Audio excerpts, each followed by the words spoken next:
Whoa, dude, what a radical film that was, wasn't it? Oh, it was so cool, bruh. Yeah, no, totally 90s, man. They're just There so was gnarly. Some kung fu. Yeah. And some magic medallions and... Totally, dude.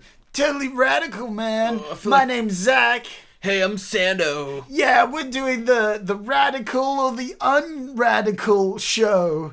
The show where we go back to the 90s and find the Whoa. most radical or the most unradical movies. And we rate them either radical or unradical. Hello, and welcome to Oldie but a Goodie. Wow. Yeah, what an intro. Yeah. It was totally radical. Why is Yeah. it radical? We're doing Because- another kids movie from the 90s. Yeah, and this one was Double Dragon. Our first video game adaptation Yes. ever. And What a- not as bad as I thought it was gonna be. Look, we just watched it. Yeah. We watched it together, haven't done that in a little while, and yeah, it's very enjoyable. Yep. Very, very enjoyable. It was alright film. It was Right. yeah. I like the design. I Oh. like the special effects. Oh my goodness, the design and the special effects were actually not too bad. Like, weren't even bad. the CGI, I was like, it was like on the verge of being quite bad. Yes. But it didn't go over into that, like, time cop, bad guy death sort of No. bad. It was just, it's because they didn't use it too much, except on the bad guy. That looked Yeah. really weird. I'm not sure why, but I enjoyed this way more than Time Cop. Would you say you enjoyed this more than Time Cop? I would say I enjoyed it slightly more than Time Okay. Cop, but not too much more. I still don't know why you didn't like I Time was Cop. very just bored and annoyed with Time Cop, and I was having guess. fun with this one. Yes. So maybe I just like bad kid films. Yes. Because with when they're kid focused films, at there's kids. no Yeah. like they're not trying to be dark and moody. It's just Yes. it's just stupidness. Yeah. Maybe that could be it. Maybe that's why Yeah, I well, I enjoyed this feel one. like the way I translated Time Cop was he's trying to be moody and serious, but the rest of the film was Yeah. very unserious. That's true. Which is how I translated it. Which maybe you need to go back and be like, this guy's being moody and stuff, Yeah. but the rest But the of rest it are- yeah, is that's very true. silly. Look, I'm not going to say this was the best choice you could have made out of everything that came out No, this it was week in definitely '94, the best choice, for but sure. it was the best choice for the show. Yeah, hell yeah. The other two films that came Double out Dragon. during the first week of November in '94, you had Mary Shelley's Frankenstein, which is Yep. apparently the most faithful adaptation of the Frankenstein novel. So there you go. Yeah, that would have been good for October. Too bad I skipped that. The thing is, like, we all know the story of Frankenstein anyway. Yeah, some dude, he gets stitched together and Yeah. then he gets zapped to life and he's like, man, I could really use a cheeseburger. The other choice was The War, which is Elijah Wood. I do like Elijah Wood. He's a young little kid, and he's like, Dad, you got PTSD, I'm gonna help you overcome it. Yeah, sounds alright.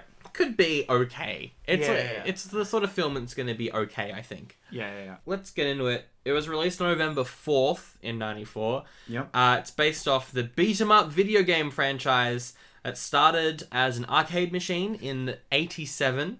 Yes. When this film came out, there were 5 entries in the series. So there were Yes. 5 Double Dragon games when this came out. I think I've played a Double Dragon before. I think I've played the first one, although it was a very long time ago. But recently, Yes. when I went to a certain friend's birthday party, Oh my, who could it be? yeah, who could it have been? Whoa. Sandro Yeah. Felche, Hey, that's my my name. co-host, who is sitting next to me. Yes. They had a game box thing and it had Double Dragon 2 on it. Unfortunately, the game box was garbage. It was very broken. The button were all broken. Yeah. It was just dying. I think but- it's the sort of game that would have been great with 2 players, Yeah. but only That's- one of the that was my controllers were theory. working, Yeah. and it was barely working. Yes. But I did play it for a little bit, and I was like, oh yeah, it's a fighting beat 'em up. I think I've Yeah. played games like this before, so I got Yeah. the gist of it. It's pretty simple. Yes. It's 2D not beat 'em really a up. plot, because I believe the plot of the Double Dragon games is your girlfriend gets killed Yep. or captured or whatever. Yep. And then you go fight some gangs Yep. over it. Yep. That's it. Let's go through the film. It's directed by James Ukich. Good on you. whose actual name is James Nixon. But he does stuff under many different names. This was his first ever proper movie. Oh, wow. I'd say good work. Good on him. He did the action stuff very well, I think. Yeah, the action was cool. I mean, the plot had lots to be desired, but it was the best they could make out of nothing. But James, the director, before this and kind of after it, everything he's done is stand-up comedy specials, music documentaries, and live concert recordings. Yep. He's not really a filmmaker, although Yep. he did direct a game show in the year 2000 called Winning Lines. What? Do you want to know the rules of Winning Lines? No. I've got the IMDb synopsis right in front of me. Let's go Wow. through it. It is a game show Uh-huh. where in the first round, 29 contestants are whittled down to 6. How? The host, Dick Clark, asks them a mathematical word problem like, what is the number of the Brady kids added to the number of the Backstreet Boys? That's a good equation. Yeah. I like that. You got to think about how many kids there are, and then you got to, add them up. I don't know That's fun. either of the numbers, so I would be knocked out. Probably immediately. 12. In the second round, the 6 survivors then face off in a sudden death, where the answers are the numbers of the finalists. So if contestant 14 is playing, a question might have 14 as an answer. The round wouldn't they guess that then? Can they just be like, all right, I'm contestant 14. 14! And Look, I'm not saying that's why this only ran for 9 episodes, but that's why this only ran for 9 episodes. It could be in the question, not the answer. I think that makes more sense. But anyway. The round works like this. Host Dick Clark asks a question. Uh-huh. Once one of the players thinks that they know the answer, they must lock in an answer. Or does it relate to all of them? So it could be 14, it could be like 1 or... Okay, alright, that gives them some options. Anyway. If they are right and it's their number, then the contestant stays in the game. If they're wrong, they're out. God. The winner of that round then goes on to play the Wonder Wall, where they can win $1 million. That's a lot of moolah. By answering 20 questions in 3 minutes. Okay. If the Wonder Wall player misses 3 questions or doesn't bail out when the time runs out, Yep. then they lose all of the Wonder Wall earnings. Wow. What a dick move. In addition, a home viewer can win $50,000 in a phone contest.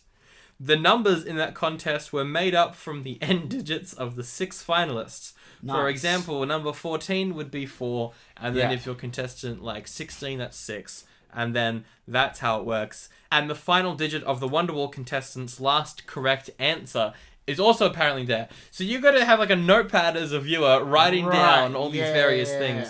But you could win a lot of money. Yeah, well, it doesn't sound good. It sounds okay.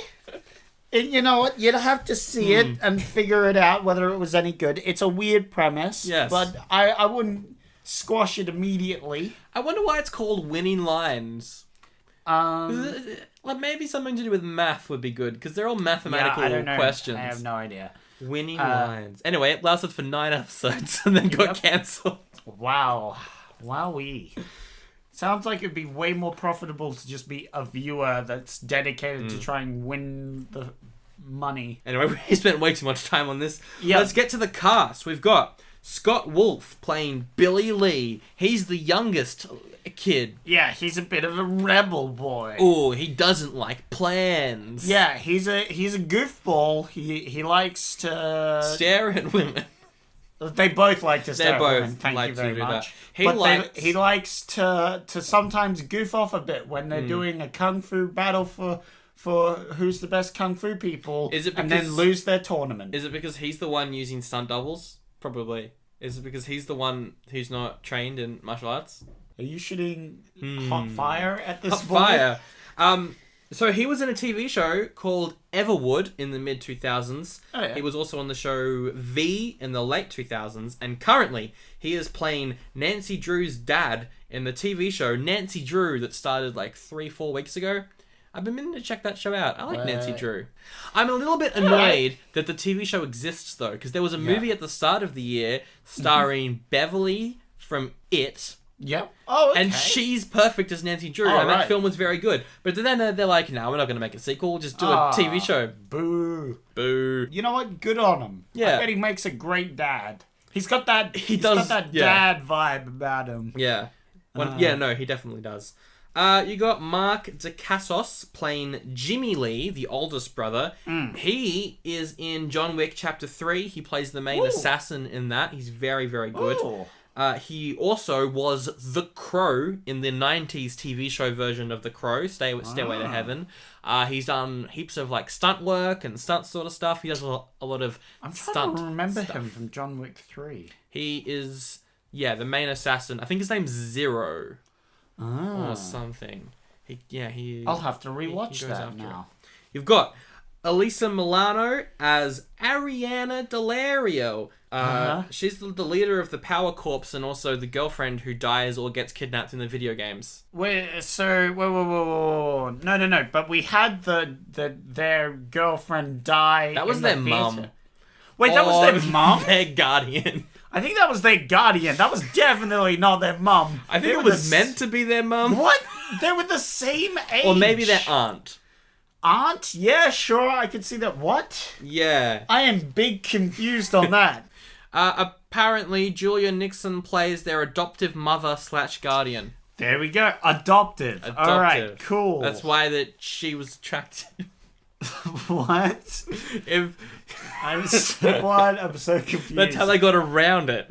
Okay. Adoptive. Did they explain that? Nope. Okay. The leader of the Power Corps, though, is the girl. Yeah, she's girlfriend. a girlfriend. She was in the sitcom Who's the Boss? I don't know if you've seen that. No. It's an okay sitcom. There you go. It's okay. Yeah. She was also in the TV show Charmed. Which is a bit of a teen fantasy sort of show. Oh, my favourite. Doesn't hold up, I bet, but wow. Still good, and I liked it when I was a kid. She is also in Wet Hot American Summer 10 years later as a character who is literally retconned into existence. In that they take footage from the movie and just put her in it. And they're like, she's been a part of the gang this whole time. Wow, that sounds awful. No, it's amazing. It's done as a joke. I love Wet Hot American Summer. If it's done as a joke, then yes. If they realize that and own it, hell yeah. If you haven't seen Wet Hot American Summer, it's the best. That's great. And finally, the villain is played by Robert Patrick. He's great. Know him. He's the T-1000. He's got a goatee in this. He's got a goatee. He's got that white hair, the skunk hair, as it's referred to. He turns into pieces of paper and also shadows all the time. When does he turn? Oh, he turns floppy. Yeah, I guess you could say that's a piece of paper. He doesn't really turn into a piece of paper. No. He just goes sort of 2D. Because he's using the soul amulet to use its shadow powers to take over bodies and choke a dude. Yeah, he does. Shadow at some point. Chokes a dude which is pretty brutal, dude. He's having fun. Good on him. Yeah, no, he was. You could tell he was really trying not to smile in scenes, which was great. He was really good. He was a funny villain. The reception, 13% Rotten Tomatoes. 13%. Woo! That's low. That's very low for a movie that wasn't that bad. It might have been terrible at the time. What do you mean might have been? It was. It was definitely terrible, but looking back on it, it's not as bad as some of the other things we've seen. Oh, 100%. At least it was entertaining. Yes. It doesn't have a cinema score, but on IMDb, it's got an audience rating of 3.7 out of 10. Okay. So it's also pretty low. Yep. It's considered one of the worst video game movies of all time, according to a bunch of movie critic magazines. That's fair, but I have seen the Mario Brothers movie. I love that film as well. I've witnessed that film. That film is 100 million times worse than this film. So bad. It is awful and I hate it. Mm-hmm. And this one, I don't. It cost them just under $8 million. Wow, really? Very cheap. I thought it was going to be way more expensive than that. Because they have a lot of props and a lot of special effects. Maybe they didn't have to pay the cast that much. There aren't any huge names aside from I guess, that's Robert true. Patrick. So but anyway. The effects are really cool in this They are movie. good. Like, the giant, beefed up, gross muscle dude. We'll get to him. Yeah, we'll get to him. But, boy. I was looking at the practical effects throughout this whole movie. Like, every scene... Like, almost every scene has some sort of practical effects. Pretty much, yeah. Like, there are some CGI backdrops. Yeah. For cities. Oh, yeah, the CGI backdrops for cities and stuff. But, like, there's a lot of, like, really cool sets and that sort of stuff. So, like, it very looks impressive for only 8 million. I thought this was going to have another 10 million whacked on it or something like that. What do you think it made? You know what? I'm going to say it made a lot more than it should have with a whole 10 million. Nah, it didn't make a profit. It didn't make a profit? 5 million. Nah, a little 2 million. Yeah. Yeah? 2.3 million. Oh. Barely a quarter of what it cost. Wow, that's nothing. That's really bad. It's pretty bad. That's a shame. Because it wasn't that bad. I guess nobody liked it. And also, who cares about Double Dragon? No one. If it's the 90s, there's a TV show that your kids are watching, so maybe like the kid nag factor would get you to the cinema. I was reading some of the reviews for raving reviews later on. Oh yeah. And one of the professional creative reviews that we don't cover because they're biased and they're all shills. All that. Yeah, all shills.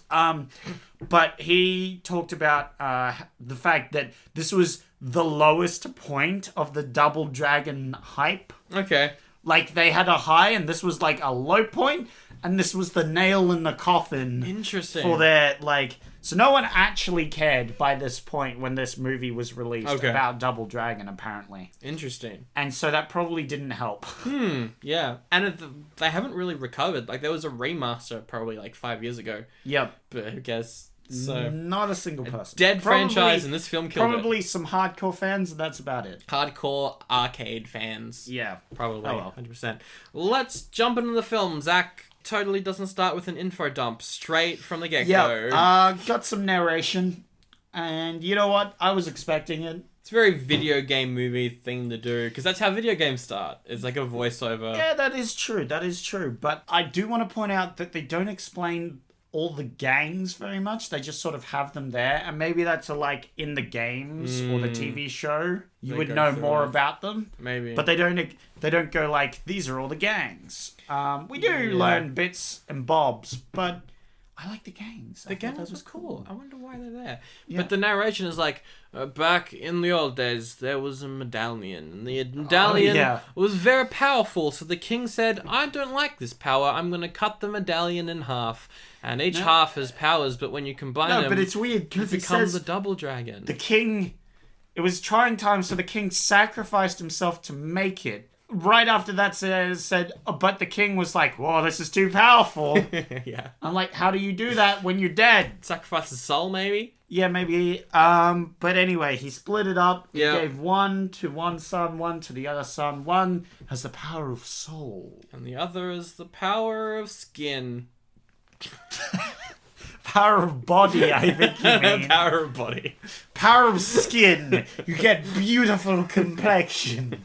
You get a nice tan without the cancer it comes with. Oh, dear me. That's amazing powers. Okay, so this film's set in the far future of 2007. Whoa, that's a bit far in the future. I don't know if I can imagine that. 5 years after the big quake. Yeah, the big old quake.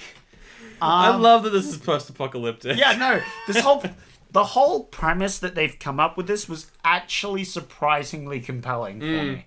It was almost a Mad Max. Yeah, it was like a mix of Mad Max and the Mario Brothers movie and some kung fu stuff as well. Yeah, it was great. I love the post-apocalyptic. Yeah, definitely. Because they got these cars that run on trash.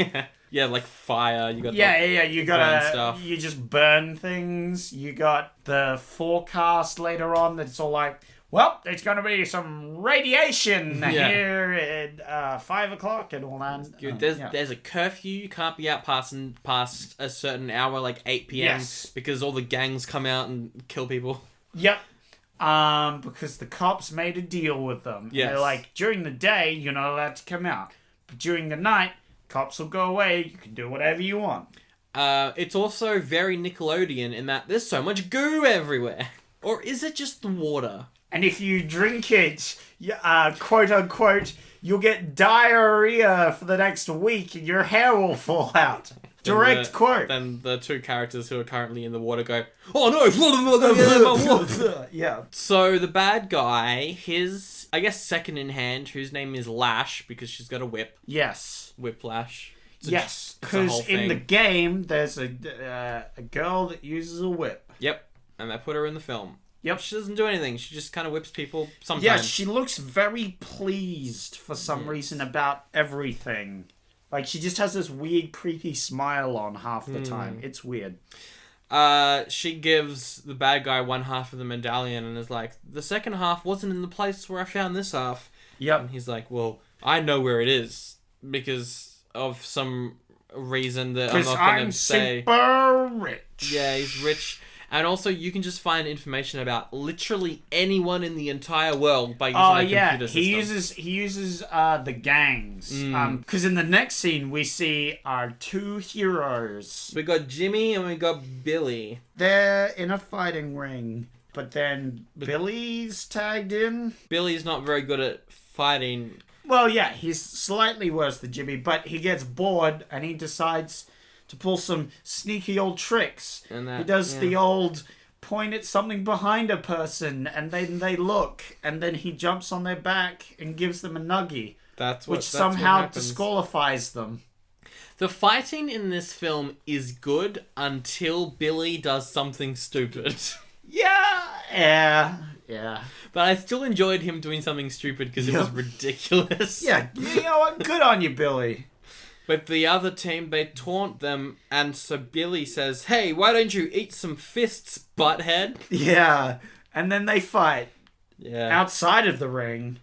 Then it cuts to the news report for our favorite news. I love the news because it opens with the best animation of a news intro of all time. Imagine, if you will, you are about to boot up Age of Empires. Yes. And you get the fantastic opening animation, not of the game Age of Empires, but of the developers of Age of Empires. Oh, right. It zooms through a city. Everything is faded and brown and gross looking. Yes. And just badly rendered. But then there's, like, news report from our favorite Channel 69. Is this Channel 69? This is Channel 69.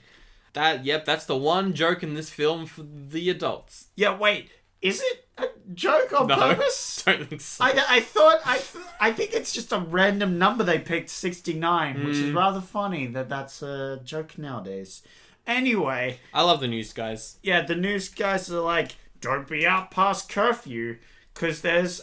so it's daylight savings. So you don't know which way daylight savings is. I always get confused. Which way? Is it an hour forward or an hour backward? And then the news guy goes, ha ha ha ha ha ha ha ha ha ha. That's funny. Ha ha ha. Exactly.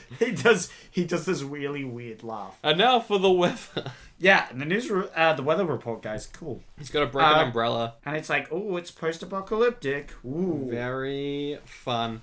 Meanwhile, Jimmy and Billy, they're driving back from the fight. They're going to their house, which is a theatre. They live in a theatre, which is very cool, I thought. Only theatre kids and you would find living in a theatre cool.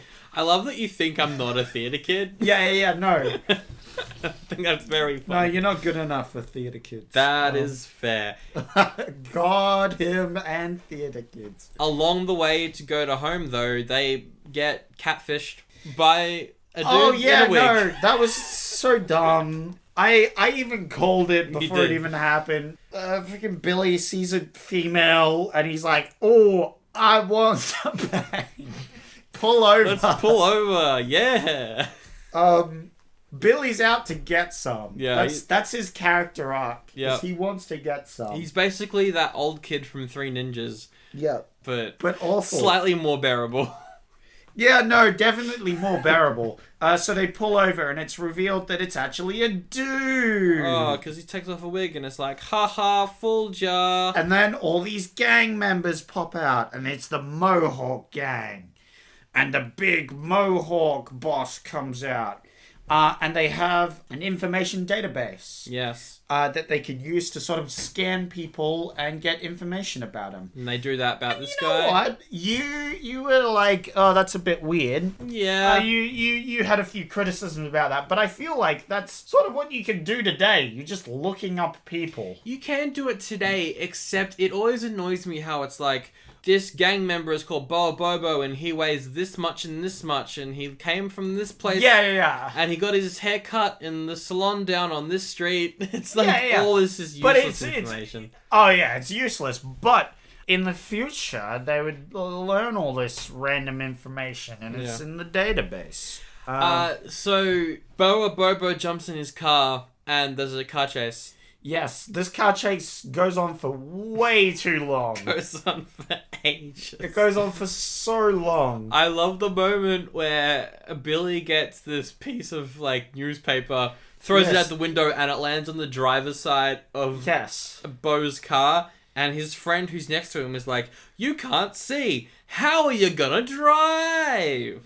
Well, I'm gonna do this. And he presses a button and there's a periscope. And then they play a video game in their car. The periscope, it doesn't show them the outside of the car. It turns the outside into a video game. Yes. So that you then play a car chase video game. Yes. Instead of just seeing what's actually happening, which is what a periscope would do. Well, what? It was very weird and dumb. I loved it because when he crashed and the good guys got away, his friend was like, "Oh, you're really bad at video games." Yeah. Anyway. Oh, we got this other quote as well that I'm just going to quickly say before we just So, jump over the scene. The cars both crash to sort of finish it off. And then Billy says, "I saw my whole life flash before my eyes. Man, I sleep a lot." Yeah. But then Bobo hops out of the car and he's big. Yeah. Bobo, he's a beefy guy and they're about to fight him. But then the Power Corps show up. Yeah. They've got jackets that look like graffiti on the walls and they can camouflage themselves so you don't notice them. That's one scene and it's never shown ever again being useful. It was dumb. And the leader, Marianne, is there and she's like, "Hey, I'm here to help you out." And Billy's like, "Ooh." Yeah. "Oh, this is a female." Oh my. And she's slightly younger than our mum. Let's move on. So they just bash up Bobo and go their own separate ways. Yep. Yeah. Yeah, then we get to their mum caretaker person lady and she has an amulet and she dumps some hot exposition load all over. Hey, so your dad had a medallion and your dad was like, "I'm gonna take care of the medallion." But then the dad died and was like, "Hey there, you can have the medallion and also look after my son," so I did that. Honestly, bit deadbeat. I mean, we never see him though. Yep. How do you know it's what? What do you mean, Sandra? What do you mean I'm doing a silly goof on their dad? This next scene might be my favourite because we go back to the bad guys area and someone turns on the lights and he's like, "No, don't turn on the lights. Not until I have my shades on." Yeah, that's an important plot point. Comes back later. But my favourite scene I thought he was going to turn out to be a vampire. He kind of does. He and his crew walk into an elevator. And you're like, "That's a big elevator. I wonder if the door's going to shut." You were like this. You said, "Wow, that's a big elevator. I wonder if that door's going to shut." And the door doesn't shut. It cuts to a CGI elevator going down an elevator shaft. And then it cuts to the same set, but it's in darkness. And they're walking out of the elevator shaft being like, "Good, we're on the lower floor." Yep. I love it. It's so stupid. They take Bobo, who they get all the information off after he's crashed and failed and had to run away. And they're like, this is where the medallion is. Perfect. I can get the other half. Yeah, Thank you, Bobo. Now I'm going to turn you into a gross super muscle man. They go and they bane him. They bane him. They get this gang leader dude who's just like got the strength of 10 men, and they give him another strength of 10 men, which makes him a really gross muscle man. Pretty much, yeah. I like the scene where he finds out what they're going to do to him, because you get a shot of this random seat, and then a shot of his mouth screaming. Yeah, no. But it's such a poorly timed scene. Yeah. It's so funny. They cut to the chair, it sort of opens, and then they cut to him, and he's like, no! And then it cuts away. That was very good. So it was very dumb. Hey, do you want some backstory on Marianne? Nope. Well, tough. She is actually a teenager. She may run the power core, but she's still a teenager. This is very dumb. And her dad is the police captain. But you might be like, the police don't like the power core. How did she get away with it? No, she wears wigs. I was not like that. She wears wigs. And her dad's like, power core, the terrorists, what are they doing? And she's like, no, you should give them a chance. They're pretty good. I'm totally not the leader. No, terrorists don't like them. I'm going to go to work. Yeah, it's an alright storyline. No, it doesn't come back at all. No, it does. At the end, when they burst into the bad guys thing, and he's like, what the frick? Like, he's not against it anymore. But anyway. The bad guy, Coco or Cuckoo or whatever you want to call him. Yeah, so he explains as he bursts into the theater. Yeah, where they're all living. They're all living. And there's some exposition as she knows him. The mother caretaker lady who's too young. She talks with him and she's like, oh, it's you, random name. And he's like, I haven't gone by that name. Yes. I go by a new name. My name is Coco Shuko. It's an old ancient warlord's name that I have taken for my own. And she's like, but I know you as Victor, and I'll only call you Victor. Victor. Got him. There's some pretty cool parkour as Billy and Jimmy parkour around the theater getting chased by these two goons. I think you mean Jimmy and Billy's stunt double. Got him. Got him.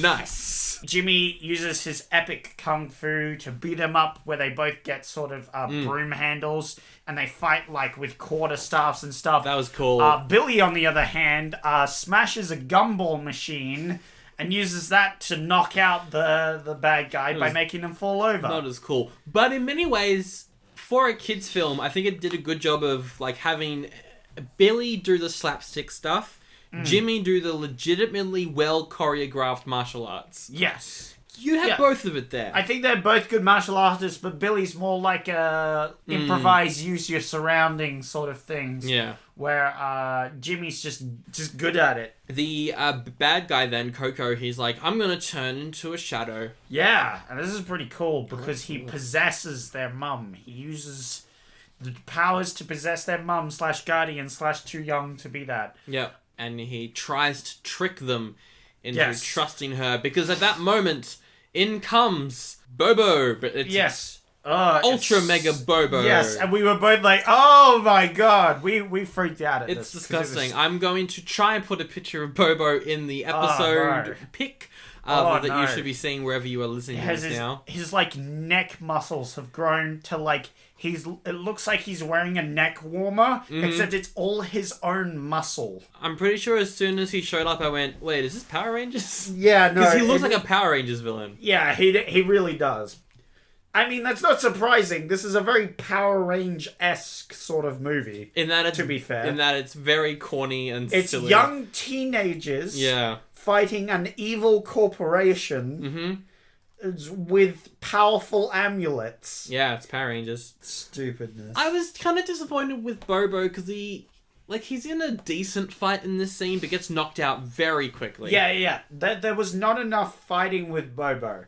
Bobo needed to, like, throw around some stuff. He pushes over some people at the end. Yeah, no, he really doesn't get enough screen time, I feel. Like, as a key plot development person, like, there should have been less of a fight scene with the random henchman.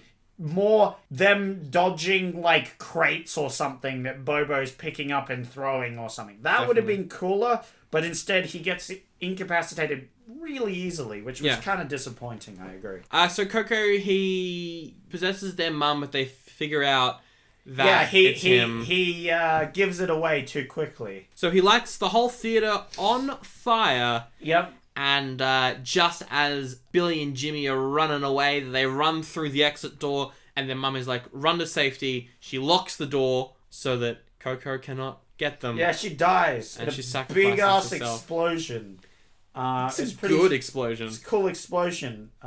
Very good. I'm glad that character's dead, so I don't have to think about it anymore. Yeah. But yeah, no, the special effects for the explosions looks like half that million went into it. Wow. They were pretty good explosions. They are good. And it doesn't look like it's a model exploding either. No. Because like with like Speed, it was very obvious that it was a small model of whatever it was that they just kind of put a little bit of explosives in. Filmed it in slow-mo and put that in the film. Whereas with this, it feels like an actual theater is just blowing up while these kids are running away. It looks pretty cool. Yeah, I liked it a lot.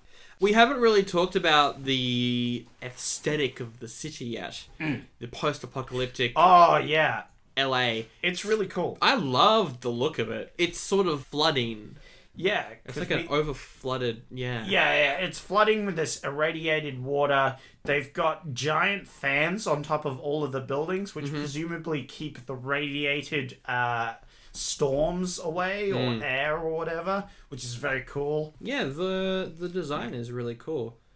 So at this point, Billy and Jimmy are on the run. They have a little bit of a fight with each other, but then they easily reconcile that. Yeah, that was that. And then, that was dumb. Why are you always coming up with plans? I hate plans. I hate plans. But every single time they're about to go into a fight, he's like, what's the plan? Yeah, so they do a bit of fighting, but then they reconcile and they're like, we have to get the other half of the amulet. Then they run into all the gangs. All of them because all it's once. I remember because it's all of them at once because they're all got the different things, including best character, Mailman. Oh, the Mailman. So they have to run away, and there's a bit of a slapstick as they're sort of running away from these bad guys. The Mailman, our favorite character, is up on top of this like big water tank or whatever, and he's like, "Hey, idiots!" And then here I come, and then he jumps off and face plants into the ground. He and does. Then I think Billy says, "It's like, wow, that's the fastest I've ever seen a mailman go." That was pretty funny. That was so good. dumb. That was good. Then they go and hide in a cabin, and one of the Mohawk gang guys, he looks through a hole into the cabin and is like, I can see you. And Billy's like, not for much longer. He grabs a pole, slams it into his eye. Oh, and the guy's like, oh, my eye. And then a guy with the eye patch is like, come here, buddy. Bring it in. It's all right. That was fun. It's okay. I can relate. That was a Three Ninjas joke, but it was a good Three Ninjas joke. That was a good one. I really appreciated that. Then we get a boat chase as they escape in a boat, and a couple of jet skis come up behind them. That was very cool. They throw some bombs at the river, and the river is flammable, so the river catches fire. Very cool. That was good. Then there's some big explosions. Again, very cool. Some fun facts about this scene. They actually shot this on an actual river around where people lived. No. They warned the residents of the place where they were filming, there's going to be some explosions happening tomorrow. Yep. But it still scared the living hell out of everyone who lived around that river. Yep. And understandable. And they all freaked out. Yep. Big explosions. Yeah. No. That's funny. Yeah, because the explosions are really good. Yeah. They're very good for the scene. Then their boat explodes, and it looks like they die, but they don't. That's it. That's that scene. Yeah. Oh, and then they have that scene where they're like, oh, don't drink the water, otherwise you get diarrhea and your hair falls out. And they're like, blah, blah, blah. Yeah. That was pretty fun. Yeah. Then we cut to the bad guy. Who's like, Billy and Jimmy are dead, but you don't have the medallion. I just want total domination of one of the whole American cities. Is that too much to ask? And then good. Yeah, it's great. It was a good line. Oh, we also see that the Power Corps are basically interrogating Bobo by making him eat spinach. Yes. This was dumb. Dumb scene. Like, tell us information. No, I won't. Eat some spinach. Oh, no.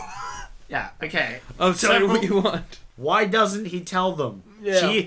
The fact that she says, why don't you tell me this information? You don't know he used you. Yeah. It doesn't make it okay that the director pointed out how dumb it is that he's not telling them. That's true. Except that it's kind of pointed out that he's just an idiot and doesn't actually know. So maybe he did just tell them everything. I don't know. Dumb scene. 2, why is this feeding spinach? That's dumb. Yeah, why are you making kids learn that spinach is a bad thing? Yeah, spinach is a great thing. Yeah, it should have been like, whoa, that's delicious. I love me some spinach. And that would have been a good gag. So it's like, damn it, I was trying to torture him. But he actually likes spinach. Mm-hmm. Billy and Jimmy, they basically ask Marianne if she wants to help them stop Coco, and she's like, yeah, sure, let's do it. And they head to the building where the bad guy lives. They break in and they're trying to steal the medallion by using a magnet. Yes. Right in plain sight, and everyone can see it. It's pretty obvious that Lash is just staring out this thing coming down from the ceiling. So they're in the vents. And they're dangling down this hook with a magnet on it. Yeah. Trying to pick up this medallion. And the only one that doesn't see it is the bad guy. Of course. And then Lash is like, hey, there's a thing coming down from the ceiling. So she whips the top, pulls it down, the kids fall out. There's a bit of a fight. The fight with Lash was very cool. Yeah, I liked it a lot. There was a scene where the police chief is holding, like, a halberd with a blade on the end, and she like whips the top bit of the halberd and like flings the blade off, and it flies into a suit of armor and sort of thwangs into it. It's very satisfying. Yeah, I really enjoyed that. That was alright. Yeah. Was it like her one scene where she was alright? Yeah. They head down to the morgue as well, and Coco has turned into a ghost and possessed a bunch of the people in there, and is like, was zombies attacking you? And fights them. I did like the scene right before Jimmy gets captured, right after this, where Coco is in the body of one of these people. They slam down this metal door on top of the bad guy. Oh, yeah. And then the shadow, I guess, the ghost, the spirit of the bad guy. Yeah, he stays put where the body gets crunched. Yeah. Which is very cool, yes. I thought that was very well done. Yeah, because he's possessing people as a shadow demon thing, which is pretty cool. And the way that Jimmy gets kidnapped is he gets hugged by a metal guy. Yes. The big I thought that was funny. Yeah. They're just like hugging, and then the bad guy says some random comment. But it was a very weird just sort of hug. Yeah. Jimmy gets captured, the door closes, and they're upset again. Yeah. And Billy's like, man, I'm just upset. I'm sad. I'm Billy. And Marianne's like, hey, how about we kiss before that happens? And then they go to kiss, but bam! The door explodes open as the gangs are attacking the power cord base. What a surprise. We never saw that coming. Yeah, thank goodness we didn't get to see a kiss on film. Oh, dearie me. That's gross. They have cooties. Oh, that would have made this film rated MA for sure. Definitely. Yep. Jimmy shows up. Yeah, he slow-mo jumps down from the roof. Yeah, and then Billy's like, yay, Jimmy, it's you. Let's kick some butt. And but then Jimmy kicks his butt. Yeah, let's kick some butt. And then he kicks Billy, and Billy's like, what? And Jimmy I can't believe that you just randomly appeared out of nowhere and you were actually possessed by the bad guy that I know can possess people. What? What a surprise. That is a huge shock. And then Jimmy says, you were too slow, Dragonfly. And, oh no, because this goes back to the start of the film where he's like, don't call me Dragonfly. And then at the end there, he's like, you're too slow, Dragonfly. And he's like, don't call me Dragonfly. And you called it. Yep. Sandro Felce called this dumb scene out And I groaned inwardly, and then they did it, and I groaned outwardly. That's right. I said, "Don't call me Dragonfly," and then in the same tone, the same speed, the same everything. You did it perfectly. Billy said that, and I was very It was happy. dumb. I hated every second. Then I was taken out of the movie because Jimmy kicks an arcade machine that just happens to be the Double Dragon game. Yep. Nah, that's alright. It was a fun scene because they fight around and there's some arcade machines and he hits the arcade Took me machine. out of the film. Well, took you out of the film, but how is this the breaking of this film for you, Sandro? How is this the thing that takes you out of the film, This is Sandro? the one point where I was like, I'm done. What? Checked out mentally. What do you mean? How is this? I thought it was kind of funny. No, that was kind of funny. I liked how all the other arcade machines had like graffiti written over the titles, aside from the Double Dragon one. Of course they had to reference the Double Dragon machine in there somewhere. Yeah. I'm surprised they didn't do it earlier. Of course. Anyway, they have this fight scene, and then Billy eventually is just like, man, this amulet sucks, and then throws it away. And this somehow unlocks the power of the amulet, and it flies back to him. It flies back to Billy. This is explained zero amounts during this film. It flies back to Billy, and now he's got the power of thick skin. He's got the power of the body. Power of body. Oh, now he's got thick skin. He's going to need it when the reviews of this film come out. No. Anyway, so they fight. Then Jimmy's like, well, I can't hurt you now that you've unlocked... Well, it's the bad guy as Jimmy. Yeah.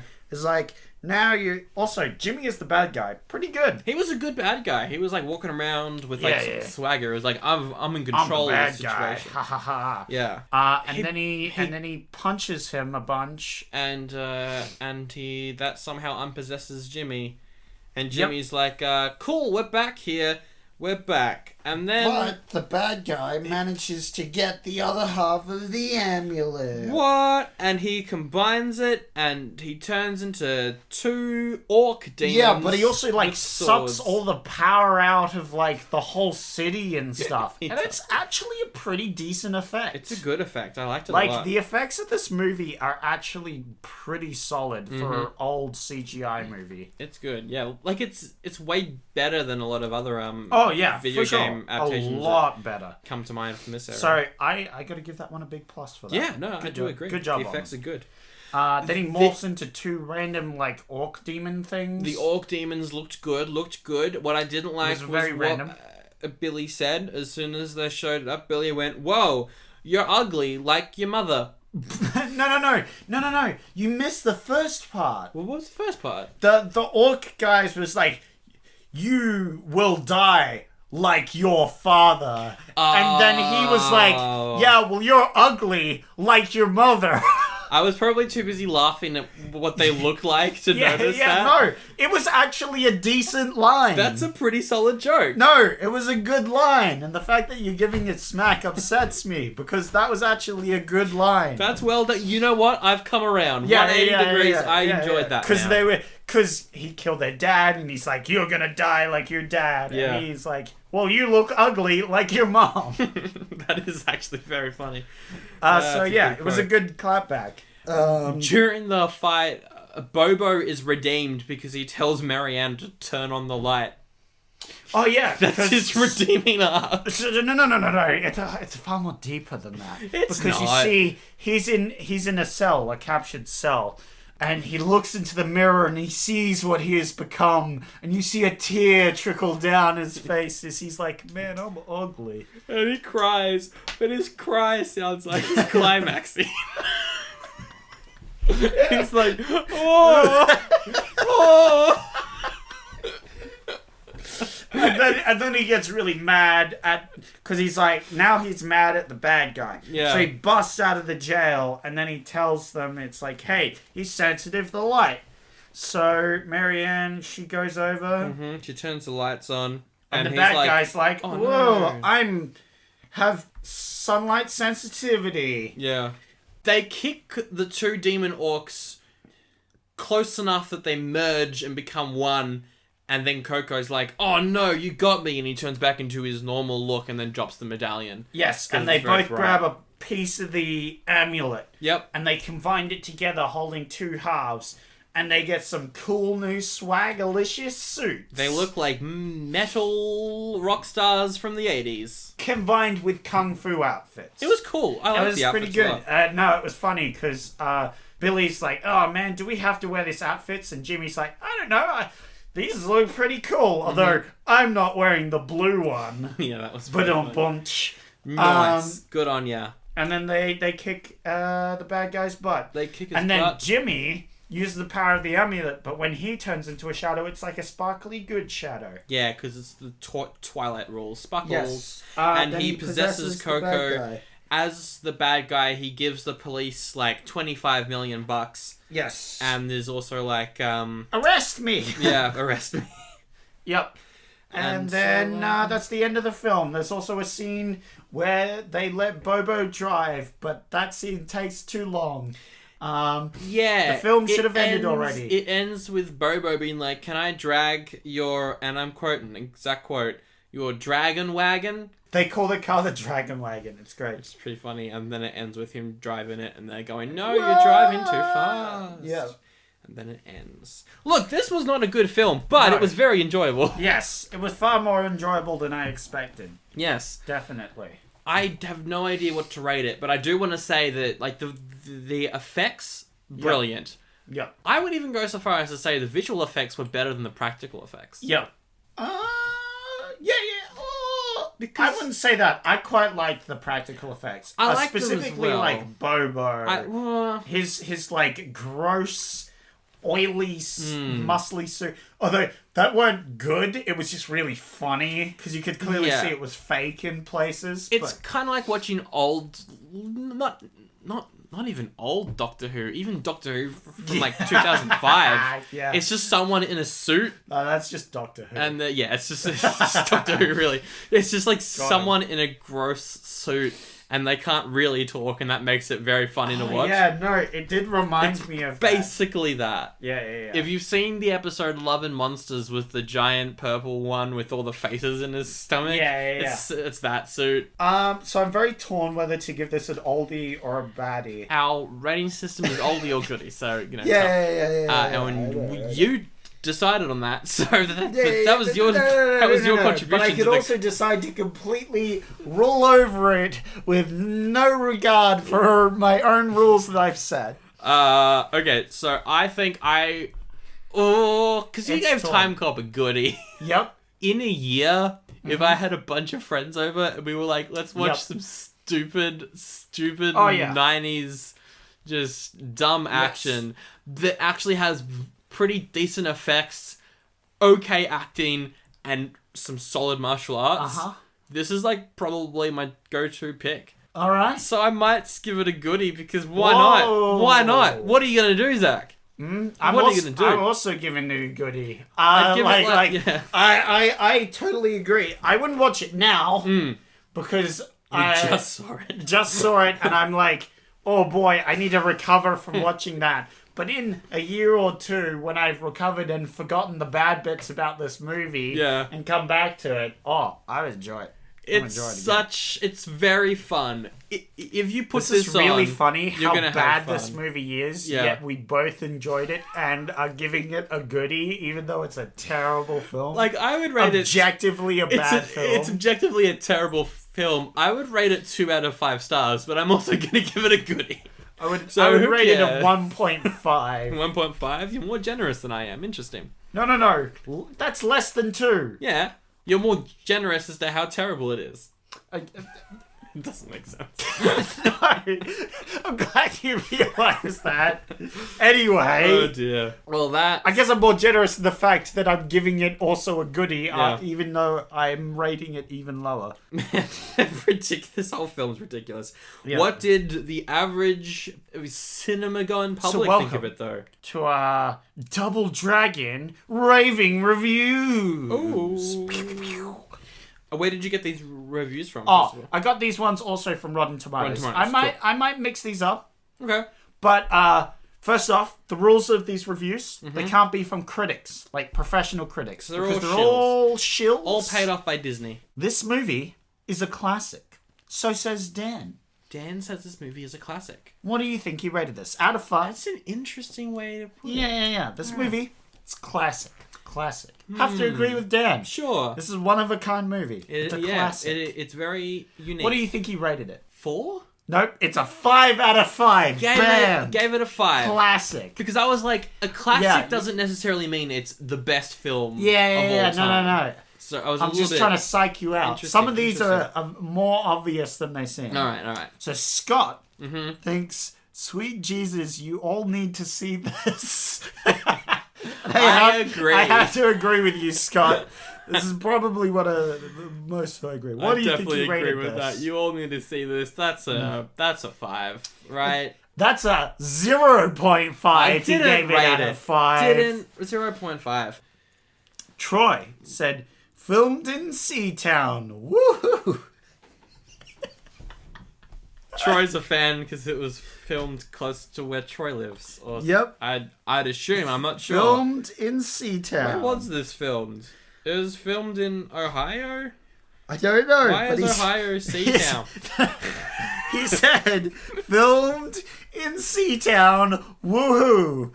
Seatown's a supermarket chain in New York. Filmed in Seatown. Woohoo! What do you think he rated? 3 stars. Yes! Perfectly 3 stars. Nice guess. It's filmed in Justin. Ohio. Justin Says, 2 stars for nostalgia.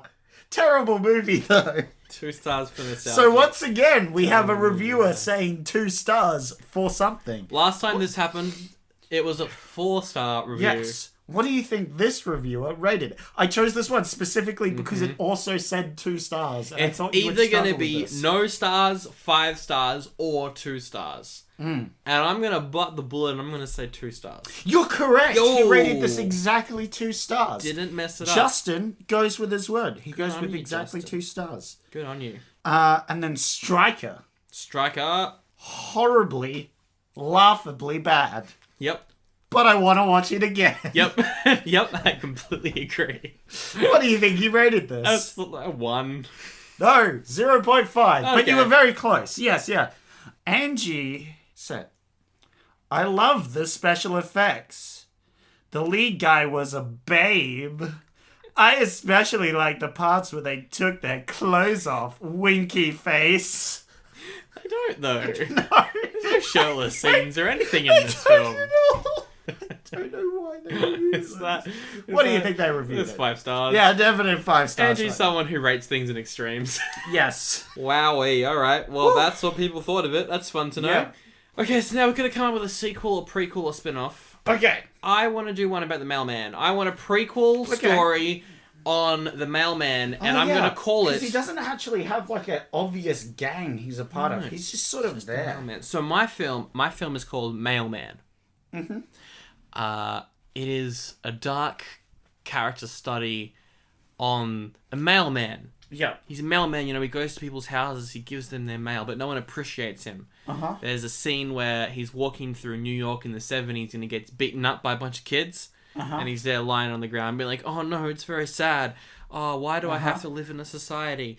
And slowly... Yeah, it's a shame because we live in a society. And slowly, throughout the course of the film, you know, the mailman, his trust in society just goes. And just, you know, throughout the course of the film, you know, he turns into the mailman. Ah, I see.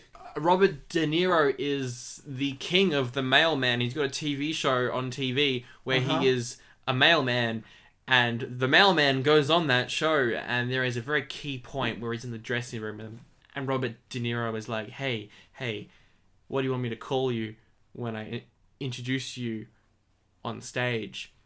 And the mailman's like, can you call me the mailman? Wow, what a great original film concept you've come up with. Mailman! Martin Scorsese says it sucks and it's not cinema. Okay. Just joking, he directed it. Nice.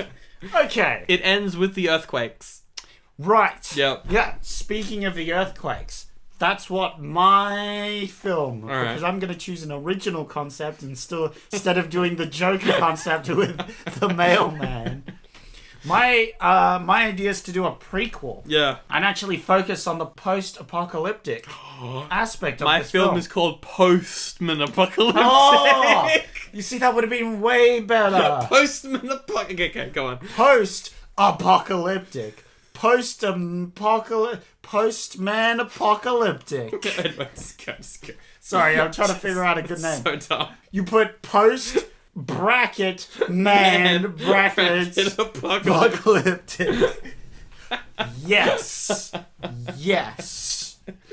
And it's just a picture of him. And then, my idea is we follow some of the characters from this film. Okay. One of them could be the postman. Sure. And you see all these people, but they're doing their old jobs. Okay. So you got Bobo, he's a wrestler. Yep. You've also got the leader of the mime gang. He's like just a normal worker that just goes past these mimes every day to work. And he really hates mimes. Right. You got the one gang leader, the leader of the gang leaders. He's just some random janitor. Okay. You got the biker gang leader. He's, I don't know, just like maybe he's a bike repairman or something like that. And it follows their lives as they're doing their daily things. And then the earthquake happens. Oh, no. It's caused by a nuclear blast. And it follows this post-apocalyptic thing where everything's in chaos and people are surviving. There's all this post-apocalyptic stuff. It goes all Mad Max where everyone goes a bit crazy. But some people stay sane enough to survive. And they form these gangs. The mailman causes this agreement between the cops and the gangs to cause them. And that's all done by mailman. Yeah, it's all done by the mailman. Until it leads up to Double Dragon where everything's ruined. So there you go. It's just a prequel. It's just a straight prequel. I like it. We get to know all these different gangs, learn what they do, how they're surviving, and what their actual stupid names are, because we don't learn about any of that. And it's the most interesting part of this film. Also, how all the technology works now. Well, there we go. That's our 2 sequels for Double Dragon, and that's Sarah View. We both gave it a Goodie. So there we go. Double Dragon, a Goodie from us. If you enjoyed the show, best way to kind of help us out, if you want to do that, is just tell a friend. Yep. Really, that's how we grow an audience. Go on iTunes, give us a review. That helps us get in front of more people. 0.5 stars. A review on iTunes does really help out, get the show in front of more people. So if you could do that, that'd be great. Talk about it on your Facebook. Sure. Send a message to us on Facebook. Send a message to us on Instagram. Send a message to us with email. There's an email somewhere. We've got an email. oldiebutygoodiepod@gmail.com. And all of the links to everything we mentioned is in the episode description. Not SoundCloud. Oh, we're also on YouTube. Yes. That's a thing. What are we doing next week? Well, that's what we've got to decide, Zach. Couple of choices. Alright. We have Interview with a Vampire. A gothic vampire story with Tom Cruise. Well, he's alright. Brad Pitt. He's cool. Antonio Banderas. Oh, yes. A very interesting cast for a vampire movie. You say you know this one? I haven't seen it, but I know that it's sort of found the same audience as like The Crow. Yep. In that people who are inspired to become goths think it's really cool, and everyone's hot. Hell yeah! Now that sounds like a movie. And speaking of December releases, we have The Santa Claus. Oh no. Tim Allen becomes Santa and does some goofy, wacky stuff. Wow. Is this the one where he murders Santa by accident and then has to become Santa? Yeah, that's the Santa Claus. Oh my god. I love this movie. The Santa Claus. I've seen it so many times. Sandro. Oh, no. We gotta review this movie. I do really want to watch Interview with a Vampire. I've heard a lot about it, and it would be... Yeah, you want to see some sexy vampire boys, or do you want to see Tim Allen as Santa doing funny? Here is my terms and conditions for doing the Santa Claus. Wow, okay. We both have to watch at least 2 episodes of his TV show Home Improvement. Oh, no. See if it holds up. And then watch the Santa Claus. Why do we have to watch 2 episodes? Because one could be a fluke. They're just as good as each other. Home Improvement was airing during 1994. If we can get the 2 episodes that came out while this film came out, fine. I will watch 2 episodes. We are watching the episode Let's Go to the Videotape. Oh no. And Quibbling Siblings. Oh my goodness. Episodes 7 and 8 of Home Improvement Season 4. Yay. Oh no. We can watch Home Improvement together. It'll be fine. Yeah, it won't. It will not be fun. It's our first time watching TV from 94. Woo! We have to do it at some point. Yeah, that's true. That is true. Let's end with our favourite quote from Double Dragon. I have, I just want total domination of one entire American city. Is that too much to ask? Come on! Hey, bad guy. What? Eat some fists, butthead!